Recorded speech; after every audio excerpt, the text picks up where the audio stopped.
नमस्कार. कालच्या भागामध्ये आपण बघितले, की राजा परीक्षित गंगा किनारी येऊन विचारमग्न अवस्थेमध्ये बसलेला आहे आणि आता माझ्या 7 दिवसामध्ये मी काय करावे ज्यामुळे मला मोक्ष प्राप्ती होईल, असा विचार त्याच्या मनामध्ये येत होता. त्याच्या आजूबाजूला सगळे ऋषी, मुनी, तपस्वी सगळे बसलेले होते. प्रत्येकाच्या मनामध्ये हाच विचार होता, की राजाने काय करावं या 7 दिवसामध्ये ज्यामुळे त्याचे पापक्षलन होईल आणि त्याला मोक्ष प्राप्त होईल. आजच्या या भागामध्ये आपण शुकदेव महाराजांचं आगमन आणि भागवत महिमा त्यांनी श्रीमद भागवत सांगायला सुरुवात कशी केली, कुठे केली, नेमके ते ठिकाण काय आहे, या संदर्भामध्ये आपण सगळं माहिती जाणून घेणार आहोत. पण त्याआधी परमेश्वराची आराधना करणं अत्यंत गरजेचं आहे, कारण त्याच्या आशीर्वादाशिवाय आपण पुढच्या भागाकडे वळू शकत नाही. वक्रतुंड महाकाय सूर्यकोटी समप्रभ निर्विघ्नं कुरु मे देव सर्वकार्येषु सर्वदा. ओम नमो भगवते वासुदेवाय कृष्णाय वासुदेवाय हरये परमात्मने प्रणतक्लेशनाशाय गोविंदाय नमो नमः.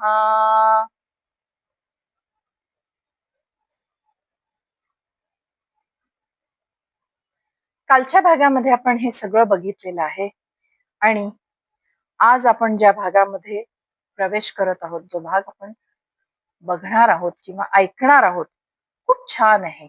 यामध्ये आपल्याला खूप गोष्टींचं महत्व कळणार आहे आणि खूप गोष्टींचं ज्ञान होणार आहे आणि आपल्या विचार परिवर्तनाला सुरुवात होणार आहे. कालच्या भागामध्ये आपण राजा परीक्षिताची कथा ऐकली. महान धर्मनिष्ठ राजा पण एका छोट्याशा क्षुल्लक क्षणिक रागामुळे, क्रोधामुळे आणि एका चुकीमुळे त्याला 7 दिवसात मरणाचा शाप मिळाला.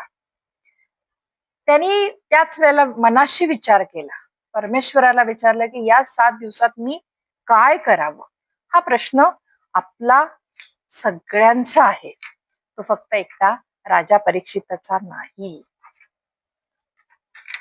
राजा परीक्षित गंगेच्या काठावर बसलेले होते. सगळं राजपाट वैभव सगळं सगळं सोडून गंगेच्या काठावर येऊन राजा परीक्षित बसलेले होते. त्यांच्या भोवती मी तुम्हाला सांगितल्यासारखं की त्यांच्या भोवती तपस्वी, ऋषी, मुनी, दरबारातले मोठे मोठे अधिकारी सगळेजण त्यांच्या बरोबर बसलेले होते आणि प्रत्येकाच्या मनात हाच एकच प्रश्न होता की राजा आता काय करणार, या 7 दिवसामध्ये राजा काय करणार. राजाने विचारलं की माझ्याकडे फक्त 7 दिवसात आहे, या काळात मी काय करू. हा तो प्रश्न प्रत्येकाला विचारत होता, पण कोणाकडेच त्याचं उत्तर नव्हतं. कारण त्याला मोक्ष हवा होता, पापक्षलन करायचं होतं. क्षणिक रागापायी किंवा क्षणिक क्रोधापायी झालेल्या चुकीचं निर्मूलन करायचं होतं. सगळेजण विचारमग्न झाले. कोणाला उत्तर सुचत नव्हतं की राजाला नेमकं उत्तर काय द्यायचं. आणि तेव्हाच एक अद्भुत घटना तिथे घडली. दुरून एक तेजस्वी दैवी व्यक्ती येताना दिसली. ती व्यक्ती तरुण व्यक्ती होती. त्या तरुण व्यक्तीच्या, त्या दैवी व्यक्तीच्या अंगावर वस्त्र नव्हती, पण डोळ्यामध्ये अपार शांतता होती. चेहऱ्यावर विलक्षण तेज होतं की त्या व्यक्तीच्या चेहऱ्याकडे जास्त वेळ बघू पण शकत नव्हते कोणी, एवढं दिव्य तेजानी भरलेली ती व्यक्ती होती. माहिती आपल्याला ही व्यक्ती कोण आहे? प्रत्यक्ष शुकदेव महाराज तिथे आलेले होते. आता आपल्याला प्रत्येकाला बहुतांशी मी तुम्हाला सांगितले की बहुतेक सगळ्यांना माहिती आहे, तरी देखील आपल्याला श्रीमद भागवतामध्ये या सगळ्या गोष्टी सांगणं अत्यंत गरजेचं आहे. शुकदेव महाराज हे कोण होते? तर शुकदेव महाराज वेद व्यास महान ऋषी व्यास मुनींचे पुत्र होते. शुकदेव महाराज जन्मापासून विरक्त होते, जन्मापासून ज्ञानी होते, जन्मापासून काय गर्भात असल्यापासून ते ज्ञानी होते. शुकदेव महाराजांच्या आईच्या गर्भातच शुकदेव महाराजांना वेदशास्त्राचं ज्ञान प्राप्त झालेलं होतं. ते सुमारे 12 वर्ष गर्भात होते. आपण एरवी बघतो 9 महिने 9 दिवस एक गर्भ आईच्या पोटात असतो, पण शुकदेव महाराज पूर्ण 12 वर्ष आईच्या गर्भामध्ये होते.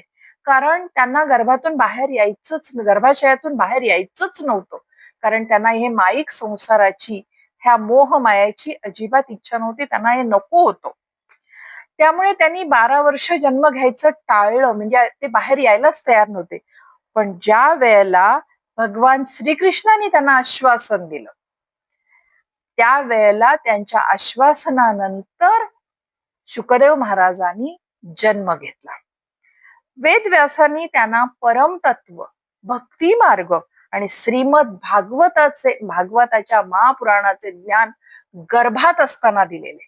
आपण बाहेर आल्यानंतर वयाच्या या टप्प्यावर आपण श्रीमद भागवताचे ज्ञान प्राप्त करून घेत आहोत. तिथे शुकदेव महाराजांना आईच्या गर्भातच श्रीमद भागवताचे ज्ञान प्राप्त झालेले होते. त्याचं रहस्य सांगितलेलं होतं की हा केवढा दिव्य ग्रंथ आहे. हे रहस्य वेदव्यासांनी शुकदेव महाराजांना आईच्या गर्भात असतानाच सांगितलेलं होतं. यामध्ये रहस्य सांगत असताना, श्रीमद भागवताचे रहस्य सांगत असताना, त्याचबरोबर वेदव्यासांनी शुकदेव महाराजांना भगवान श्रीकृष्णाच्या लीला, भक्ती आणि मोक्ष मार्ग याचे सखोल ज्ञान त्यांना दिले. आणि त्या गर्भाने, म्हणजे त्या शिशूने, आईच्या गर्भाशयातल्या शिशूने ते आत्मसात केलेले होते.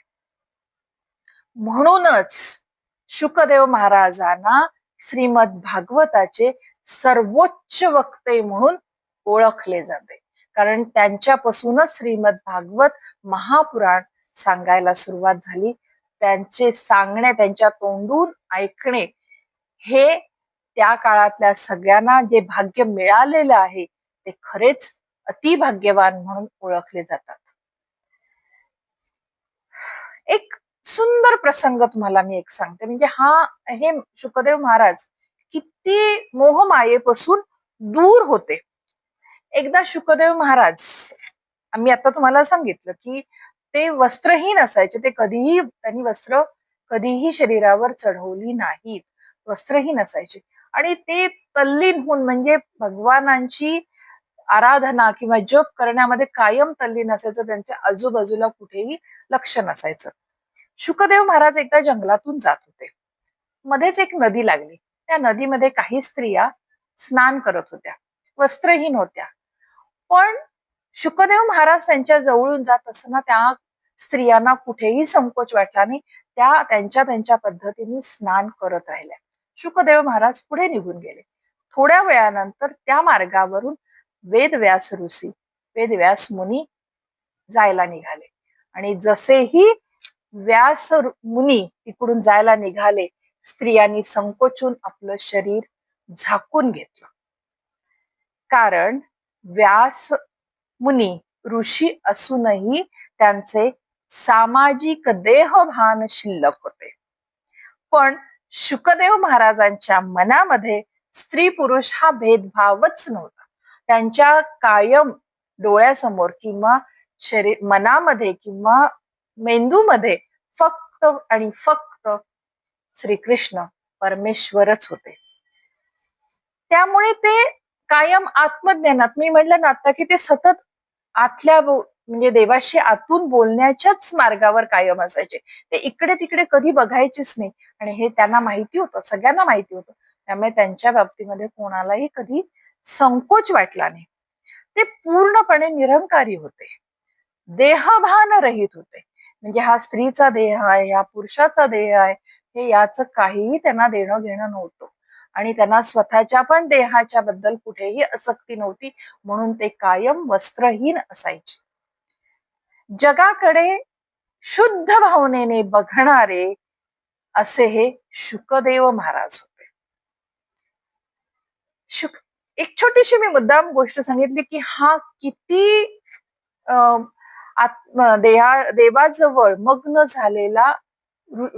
झालेले शुकदेव महाराज होते. म्हणजे किती देवाचं आणि त्यांचं नातं किती घट्ट होतं, की देवाच्या आराधनेशिवाय त्यांना जगामध्ये काहीही दिसत नव्हतं. असे हे शुकदेव महाराज राजा परीक्षिताच्या जवळ आले, म्हणजे गंगेच्या काठावर आले. राजा परीक्षित उठले आणि त्यांनी त्यांना नम्रपणे वंदन केलं. ते म्हणाले, राजा परीक्षित शुकदेव महाराजांना म्हणाले की हे महात्मन, माझ्याकडे फक्त 7 दिवस शिल्लक आहे. या 7 दिवसामध्ये मी काय करावे जेणेकरून मला मोक्ष प्राप्त होईल. आता या अनुषंगाने मी तुम्हाला अजून एक गोष्ट सांगते.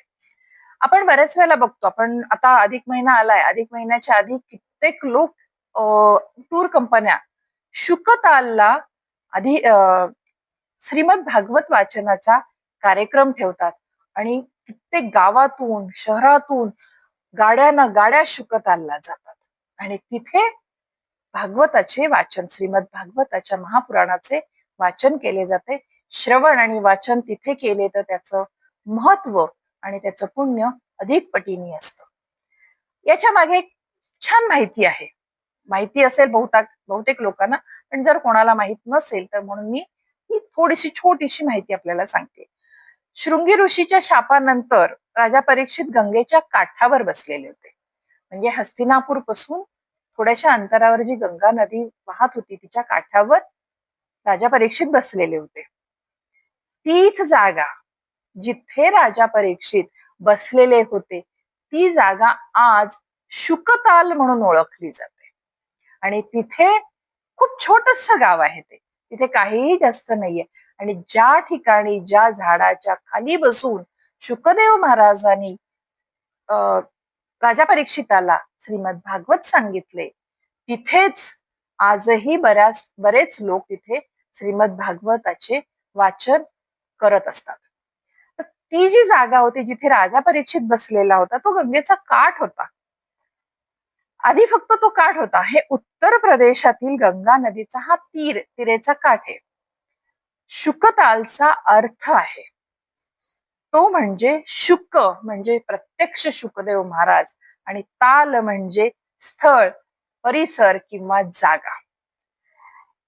जेथे शुकदेव महाराजांनी राजा परीक्षिताला श्रीमद भागवत सांगितले त्यामुळे हे स्थान शुकदेवाचे स्थान म्हणून ओळखले जायचे. आधी त्याला शुकदेवाचे स्थान म्हणून ओळखलं जायचं, पण नंतर हळूहळू पुढे याचे स्थानच्या ऐवजी शुकताल हे नाव पडले आणि ते नाव रूढ होऊन पुढे ते आपल्यापर्यंत शुकताल म्हणूनच आलेले आहे. खरी पाहता ही त्यामागची कथा आहे की त्या भागाला तो गंगेचा काठ होता, त्याला असं नाव काहीच नव्हतं, पण तिथे शुकदेव महाराजांनी राजा परीक्षिताला श्रीमद भागवत महापुराण सांगितले म्हणून त्या जागेचे नाव शुकताल असे पडलेले आहे. शुकदेव महाराज राजा परीक्षितांनी प्रश्न विचारला की मी काय करू या 7 दिवसामध्ये की जेणेकरून मला मोक्ष प्राप्त होईल. शुकदेव शांतपणे हसले. ते म्हणाले, राजन, तुझा प्रश्न अगदी योग्य आहे. म्हणजे राजा परीक्षिताचाच हा प्रश्न होता, आपला पण हा प्रश्न आहे. आपण पण उत्तरार्धात, आपल्या आयुष्याच्या उत्तरार्धात नेमके काय करावे जेणेकरून आपल्याला मोक्ष प्राप्त होईल. मी सांगितले ना मगाशीच की आपल्या कित्येक प्रश्नांची उत्तरं आपल्याला या महापुराणामध्ये मिळतात. मनुष्याने नेहमी खरंच विचार केला पाहिजे की आपल्या जीवनाचा शेवट आपण कसा करायचा, याचा विचार सगळ्यांनी केला पाहिजे. शुकदेव महाराज राजा परीक्षिताला म्हणाले की या जगात अनेक गोष्टी आहेत. राजन, या जगामध्ये अनेक गोष्टी आहेत, पण सगळ्यात श्रेष्ठ काय आहे तर भगवंताचं श्रवण करणं, भगवंताच्या नावाचं श्रवण करणं, त्यांच्या कथा ऐकणं, त्यांचं सतत नामस्मरण करत राहणं, हे माणसाला मुक्त करतं. आयुष्याच्या उत्तरार्धामध्ये मोक्षाकडे नेण्याची ही पायरी आहे. भगवंताचं नामस्मरण करणं, त्याचा जप करणं हे अतिशय गरजेचं आहे. एक श्लोक आहे, श्रवणम कीर्तनम विष्णू स्मरणम पादसेवनम अर्चनम वंदनम दास्य सख्यम आत्मनिवेदनम. खूप सुंदर श्लोक आहे. याचा खूप सोपा अर्थ आहे, पण मी नंतर प्रत्येक ओळीचा प्रत्येक शब्दाचा अर्थ आपल्याला थोडासा सविस्तरपणे सांगणार आहे. याचा एक सोपा अर्थ, भगवंताची भक्ती करण्याचे 9 मार्ग आहेत. आपल्याला साधारण एकच माहिती असं, देवाची पूजा केली, जप केली, किंवा आपण मंदिर, आपलं कुलदैवताचं जे मंदिर आहे, जे मुख्य मंदिर आहे, तिथे जाऊन पाया पडू, संपलं. आपल्या दृष्टीने आपण काय म्हणतो की देवाची उपासना करण्याचे हे मार्ग आहेत. नाही, तर देवाची उपासना करण्याचे 9 मार्ग आहेत. त्यांची कथा ऐकणे, गुणगान करणे, स्मरण करणे, त्यांच्या चरणाची सेवा करणे, पूजा करणे, नमस्कार करणे, त्यांचे सेवक बनणे, त्यांचे मित्र बनणे, आणि शेवटी स्वतःला पूर्णपणे त्यांना अर्पण करणे. हे आहेत 9 मार्ग, जे भगवंताच्या आपल्याला मुक्त करण्यासाठी भगवंतांनी आखून दिलेले आहेत. आता आपण ओळीच्या प्रत्येक शब्दाचा सविस्तरपणे अर्थ समजून घेऊयात, जेणेकरून आपल्याला 9 मार्गातल्या कुठल्या तरी एका मार्गाचा जरी आपण अवलंब केला तरी आपल्याला मोक्ष, मुक्ती मिळणं नक्की आहे. श्रवणम, पहिलंच मी श्लोक परत एकदा आपल्याला म्हणते. श्रवणम कीर्तनम विष्णू स्मरणम पादसेवनम अर्चनम वंदनम दास्य सख्यम आत्मनिवेदनम. श्रवणम, भगवंताच्या कथा ऐकणं, श्रीमद भागवत ऐकणे, जे आता आपण करत आहोत, आणि आपण पूर्ण अधिक महिन्यामध्ये हेच करणार आहोत. दुसरं आहे कीर्तनम, भगवंताचं नाम घेणं, भजन करणं किंवा कीर्तन करणं. मी नेहमी सांगते की कीर्तन, भजन हे करण्यासाठी वयाची मर्यादा नाहीये.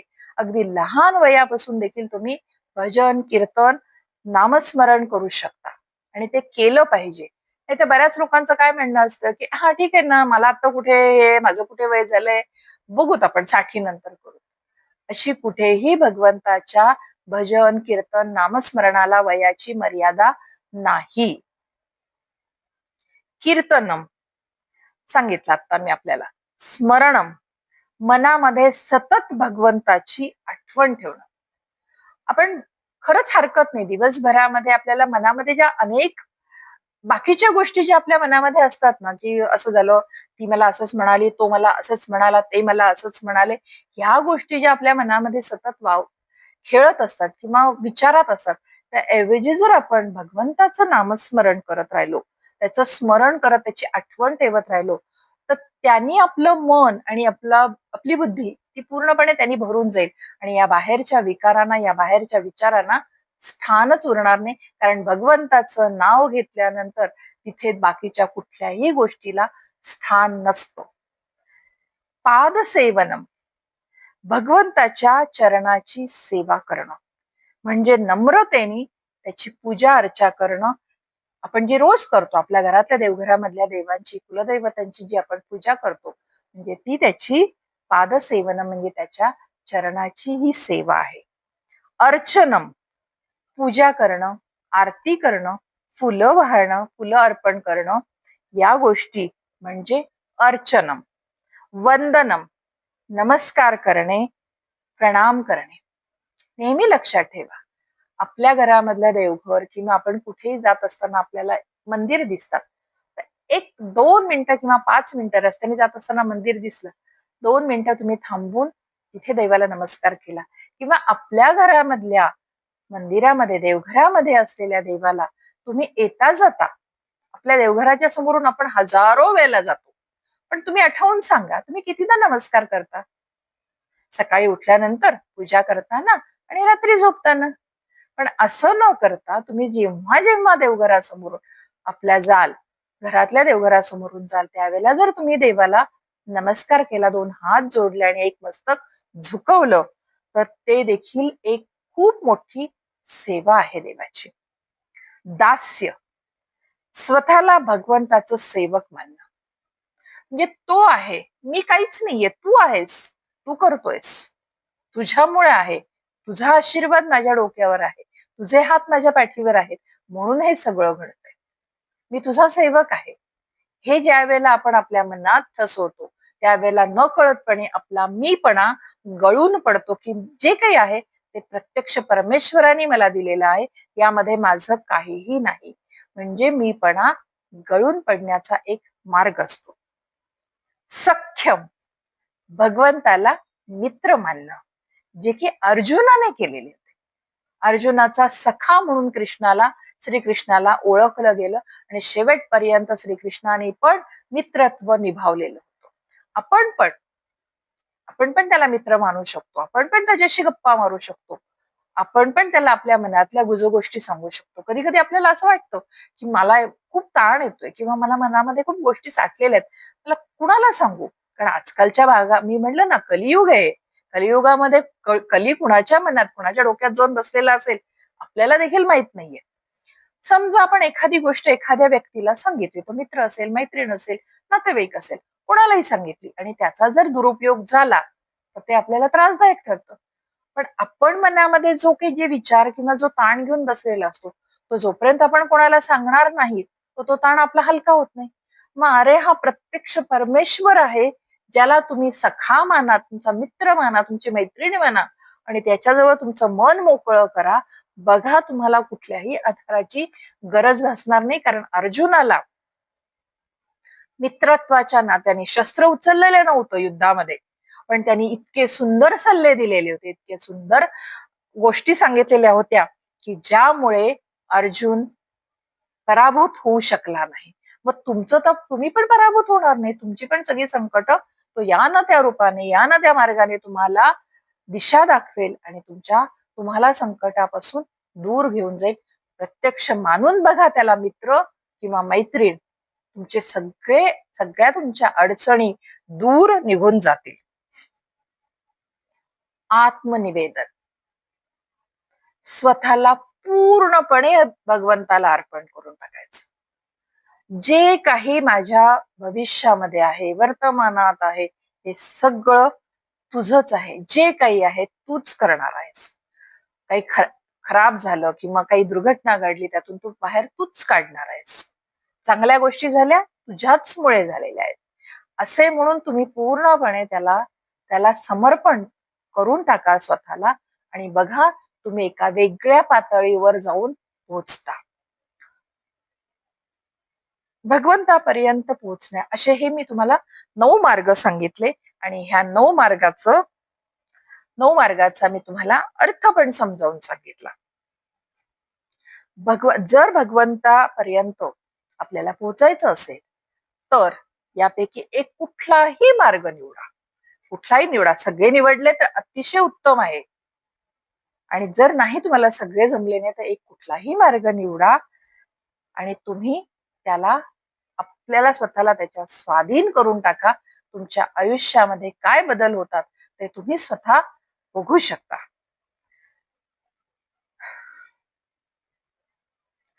एवढं सगळं जरी नाही, समजा तुम्हाला जमलंच नाही काही कारणाने, तरीही तुम्ही फक्त ऐकलं तरी देखील चालतं. तुम्हाला या बाकी सगळ्या गोष्टी करायला वेळ नाहीये. आजकाल टेक्नॉलॉजी खूप पुढेपर्यंत गेलेली आहे. मोबाईलवर तुम्हाला सगळं मिळतं. तुम्हाला वेळ नाहीये, असू शकतं काही ना काही कारणाने तुमच्याजवळ वेळ नाहीये तेवढं करत बसायला. तुमच्याकडे मोबाईल आहे, टीव्ही आहे, तुम्ही लावा आणि तुमची कामं चालू ठेवा. ते जे ऐकणं असतं तो पण एक भगवंतापर्यंत पोहोचण्याचा मार्ग असतो. तेही नाही तुम्हाला जमलं, तुम्ही फक्त आठवा. त्याचं रुपडं इतकं गोंडस रुपडं आहे, ते रुपडं तुम्ही डोळ्यासमोर आणा. ते केलं तरी देखील तुम्ही त्याची सेवा केल्यासारखी असते. पण फक्त एक आहे, जे काही कराल, मी आता सांगितलेले 9 मार्ग किंवा तुम्ही श्रवण करा, तुम्ही मोबाईलवर लावा, टीव्हीवर लावा, त्याचा नुसता जप लावून ठेवा किंवा त्याचा एखादा श्लोक ऐकत राहा, काहीही करा, पण जे कराल ते मनापासून करा, इथपासून करा. फक्त लोकांना दाखवण्यासाठी म्हणून करू नका. त्याचे स्वर तुमच्या कानातून हृदयापर्यंत पोहोचले पाहिजे. अशा प्रकारे हे सगळं सांगून शुकदेव महाराजांनी राजाचे शंका निरसन केले आणि राजाला सांगितले की राजा, या 7 दिवसामध्ये मी तुला श्रीमद भागवत महापुराण सांगणार आहे, ज्यामुळे तुला मोक्ष मिळेल. म्हणजे मोक्षाची पायरी प्रत्यक्ष शुकदेव महाराजांनी राजा परीक्षिताबरोबर आपल्याला पण सांगितलेली आहे की श्रीमद भागवत सारखे महापुराण जर आपण ऐकले किंवा वाचले तर आपल्याला मोक्षाचा मार्ग लगेच सापडणार आहे. आणि अशा प्रकारे सुरू झाली श्रीमद भागवत वाचनाची आणि श्रवणाची तयारी. प्रत्यक्ष शुकदेव महाराजांनी ज्या वेळेला सांगितले की मी आता श्रीमद भागवत सांगणार आहे, त्यावेळेला सगळे आतुरतेने बसलेले होते. कारण श्रीमद भागवत महापुराण ऐकणं हे यासारखं पुण्य कुठलंच नव्हतं, हे प्रत्येकाला माहिती होतं. असंख्य लोक तिथे जमले, असंख्य लोक दाटीवाटीने तिथे जमले आणि सगळेजण शांत बसलेले होते. गंगेचा मंद प्रवाह, गंगा देखील खळाळलेपणा तिचा पण थांबलेला होता, ती पण शांतपणे वाहत होती. म्हणजे प्रत्यक्ष गंगेला पण श्रीमद भागवत महापुराण ऐकण्याची इच्छा झालेली होती. अशा या पवित्र वातावरणामध्ये शुकदेव महाराजांनी भागवत सांगायला सुरुवात केली. श्रीमद भागवत राजा परीक्षिताला शुकदेव महाराजांनी 7 दिवसात सांगितले, कारण त्याला मृत्यू 7 दिवसांनी येणार होता. त्यामुळे त्यांच्याजवळ तो 7च दिवसाचा अवधी होता की 7 दिवसामध्ये त्यांना भागवत सांगायचं होतं. म्हणूनच तेव्हापासून ही परंपरा रूढ झाली की श्रीमद भागवत हे 7 दिवसामध्ये सांगितले जाते आणि तो कालावधी श्रीमद भागवत सप्ताह म्हणून ओळखला जातो. बऱ्याच वेळेला आपल्याला असं, ज्यांना माहिती असेल त्यांना माहिती असेल, किंवा खूप जण म्हणतात की असं का, याच्या मागे अर्थ काय होता, की भागवत सप्ताह 7च दिवसात का सांगायचा, जास्त का नाही सांगायचा. तर त्याच्या मागचं कारण हे होतं की राजा परीक्षिताला फक्त 7 दिवस मिळालेले होते आणि त्या 7 दिवसामध्ये एवढा मोठा महापुराण शुकदेव महाराजांना सांगायचं होतं. ते शुकदेव महाराजांनी 7 दिवसामध्ये ते महापुराण सांगितले आणि म्हणून तेव्हापासून भागवत सप्ताह ओळखला जातो आणि ठिकठिकाणी केला पण जातो की 7 दिवसामध्ये श्रीमद भागवत महापुराण सांगितले जाते. तर श्रोते हो, आपण काय लक्षात घेतलं पाहिजे, हा आत्ताचा जो आपला भाग आहे त्या भागातून आपण काय शिकलो. बऱ्याच गोष्टी मी तुम्हाला सांगितल्या. आपण याच्यातून काय शिकायचंय किंवा आपण काय लक्षात घ्यायचंय. तर राजा परीक्षिताला 7 दिवस होते किंवा त्याला मिळालेले होते, पण आपल्याकडे आपल्याला माहित नाहीये ना किती काळ आहे, आपलं मरण कधी आहे. हे जर आपल्याला कळलं असतं ना तर मग खूप सोपं झालं असतं. पण आपल्याला नाही माहिती आपण कधी मरणार आहेत. जन्म माहिती असतो, घरातल्या लोकांना माहिती असतो, आईला माहिती असतो की या दिवसानंतर माझं मूल जन्माला येणार आहे. घरातल्यांना माहिती असतं आपला वारस या दिवसानंतर जन्माला येणार आहे. पण मृत्यू कधी येणार आहे हे कोणालाही माहित नसतं. आणि म्हणून आपल्याला हे माहित नाहीये. म्हणून काय करायचं, तर आजपासून आपण एक योग्य मार्ग निवडला पाहिजे. कोणता योग्य मार्ग, असा आपल्याला प्रश्न पडला असेल. योग्य मार्ग म्हणजे प्रत्यक्ष भगवंताची उपासना करणं. हा अतिशय योग्य मार्ग आहे. कारण आपल्याला मरण कसं येणार आहे, कधी येणार आहे, कुठं येणार आहे हे आपल्याला माहित नाही. आज आपण सुदृढ आहोत, आज आपण व्यवस्थित आहोत. इथे तुम्ही माझ्या समोर बसलेला आहात, मी तुमच्या समोर बसलेली आहे. पण उद्या काय आहे हे मलाही माहित नाही, तुम्हालाही माहित. उद्या काय, पुढच्या क्षणाला काय होणार आहे हे मलाही माहित नाही आणि तुम्हाला पण माहित नाहीये. म्हणून आपण होता होईल तेवढं या पुढचा कालावधी जो देवाने आपल्याला दिलेला आहे तो आपण सत्कर्म करून किंवा देवाची उपासना करून मोक्ष प्राप्तीकडे चालण्याचा प्रयत्न करूया. अशा प्रकारे राजा परीक्षिताला प्रत्यक्ष महापुराणाचं वाचन शुकदेव महाराजांनी सुरू केलं. श्रवण सगळ्या ऋषीमुनी आणि राजा परीक्षितांनी श्रवण करायला सुरुवात केली. अशा प्रकारे भागवताचा पवित्र प्रवास सुरू झाला. उद्याच्या भागामध्ये आपण बघणार आहोत की शुकदेव महाराज सर्वप्रथम काय सांगतात. महापुराण सुरू झाल्यानंतर पहिल्यांदा काय सांगितले जाते. राजा परीक्षित शुकदेव महाराजांना बरेच प्रश्न विचारतो. त्याच्या मनामध्ये उत्सुकता असते किंवा काही शंका असतात. त्या प्रत्यक्ष शुकदेव महाराजांना राजा परीक्षित विचारतात, सृष्टी कशी निर्माण झाली, किंवा अजून जे काही त्याच्या मनामध्ये प्रश्न होते जे आता आपल्याला पुढच्या भागामध्ये बघायचे आहेत. ते प्रश्न किंवा ते सगळ्या प्रश्नांची उत्तरं आणि ते अद्भुत विषय आपण उद्याच्या भागामध्ये बघणार आहोत. तर मग आपल्या जीवनात पण आपण एक करायला काही हरकत नाही ना. थोडासा, एवढ्या पूर्ण 24 तासातला थोडासा वेळ जर आपण भगवंतासाठी ठेवला तर काय होईल, शेवटी जाताना त्याचंच नाव आपल्या बरोबर येणार आहे आणि तोच आपल्याला तारून नेणार आहे आणि मोक्ष प्राप्तीकडे घेऊन जाणार आहे. त्यामुळे आपण एक संकल्प करूयात की जितके होईल तेवढे 24 तासातले जास्तीत जास्त क्षण, तास, मिनिट मी भगवंताच्या चरणी अर्पण करेन किंवा करूयात. म्हणजे आपण सगळ्यांनी मिळून जर ठरवलं की आपण हे करूयात तर आपण नक्की करू शकतो. तर पुढच्या भागामध्ये आपल्याला राजा परीक्षित आणि शुकदेव महाराजांच्या प्रश्न उत्तरांच्या अद्भुत कथेकडे वळायचे आहे. तोपर्यंत मला अनुमती द्या आणि आपण प्रत्यक्ष परमेश्वराच्या आराधनेने आजच्या भागाला इथेच समाप्त करूयात. उद्यापर्यंत मी आणि आपण भगवंताचे नामस्मरण करत राहूयात. कृष्णाय वासुदेवाय हरये परमात्मने प्रणतक्लेशनाशाय गोविंदाय नमो नमः. ओम नमो भगवते वासुदेवाय.